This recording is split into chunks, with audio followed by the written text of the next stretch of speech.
Welcome to Behind the Crime, where true crime meets real life. Subscribe and turn on notifications so you never miss a new episode. Let's uncover the truth, one case at a time. Now let's see today's story. It was a Tuesday morning, the kind of unremarkable day that begins with cereal bowls in the sink and the hum of the dishwasher. Marissa Pianko was in her kitchen, halfway through making a peanut butter and jelly sandwich for one of her kids, when her cell phone rang. She glanced at the caller ID, an unfamiliar number.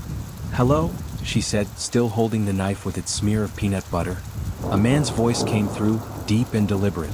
"Why?" he asked. "Are you digging into me?" The words froze her. She could feel her heartbeat shift into overdrive, her breath tighten in her chest. She knew that voice belonged to their main suspect, the man she and her 3 friends had spent months quietly investigating. And he knew who she was. She hung up without answering, but the damage was done. The investigation wasn't just about dusty files and late-night Google searches anymore. It was dangerous. Southern California in the early 2020s was a land of contrasts.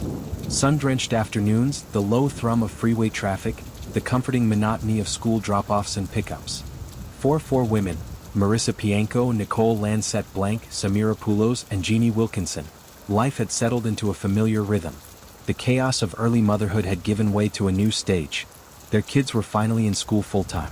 The hours between morning drop-off and afternoon pickup stretched ahead, and while many of their peers filled that time with Pilates classes or the newfound religion of pickleball, these women were restless.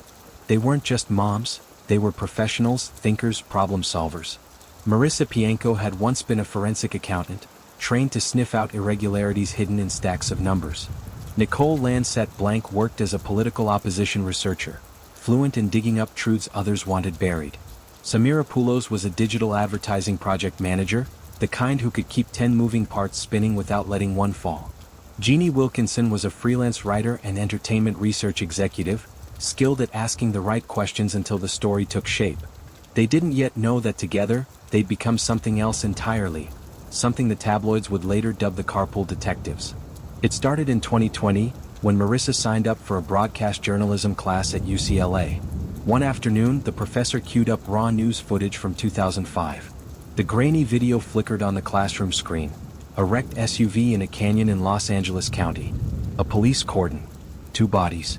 The victims were a 60-something suburban businessman and his wife. The footage was brief, clinical. But something about it stayed with Marissa. The couple had vanished without a trace before their bodies were discovered. At the time, investigators suggested it could have been an accident, a tragic plunge off the road. But the professor hinted at unanswered questions. Marissa's instincts kicked in. Years in forensic accounting had taught her that accidents often weren't accidents at all, and numbers told stories no one else was looking for. When she got home, she told her friends about the case. The more she talked, the more they leaned in. By the end of the night, they weren't just curious. They were committed. The official case was cold. The media had long since moved on. But there was still a $5,000 reward for any information leading to a solution. The women began cold calling, literally. They reached out to surviving family members, requesting police records and case files. They tracked down detectives who'd once worked the investigation and coaxed stories from them. They learned that the couple's family business had been shuttered almost immediately after their disappearance. Millions of dollars were unaccounted for. From neighbors, they heard of a blood-curdling scream one night. And they learned of an overheard conversation just days before the couple vanished, the husband pleading with a man to buy his company. None of this fit with the neat, tragic accident narrative. Marissa dug into bank records. It didn't take long before red flags began to wave. Within a week of the couple's disappearance, their son had shut down the multimillion-dollar company. The bank filed a lawsuit, accusing the company of fraudulent activity. Vendors had falsified invoices that the bank had paid directly into the dead man's account. It was a financial puzzle with a chilling twist. The couple's deaths erased all company debt, leaving the estate and properties to their son and son-in-law. The more they uncovered, the darker the picture became. The women's consensus was blunt: the son was bad news. As Chuck Hogan would later write, he was an accountant who did very little accounting, an entitled jerk-off mooching off his father, who got drunk at every lunch and frosted the tips of his hair. The victim's daughter had long harbored her own suspicions about her brother and brother-in-law. She agreed to work with the moms, even handing over her parents' cell phones in hopes they might find something the police had missed. Then came the phone call, the threat, and the knowledge that the people they were investigating knew they were being hunted. Months into their investigation, the pieces began to fit together. Organized crime had infiltrated the family business. The couple's deaths weren't a freak accident. They were part of a well-planned mob hit. It explained the scream, the sudden shutdown of the business, the fraudulent invoices, the erasure of debt. And it explained why, for 15 years, no one had been arrested.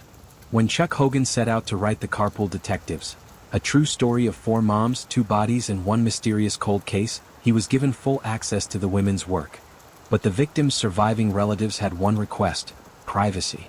Certain details were altered, locations tweaked, names changed. But the truth at the heart of it, the dogged persistence of 4 women who refused to stop asking questions, remained intact. For Marissa, Nicole, Samira, and Jeannie, life went on. School drop-offs resumed. Lunches were packed. But something had shifted forever. They had proven, to themselves and to everyone watching, that you didn't need a badge to solve a murder. You just needed the time, the tenacity, and the nerve to keep going even when the phone rings and danger is on the other end.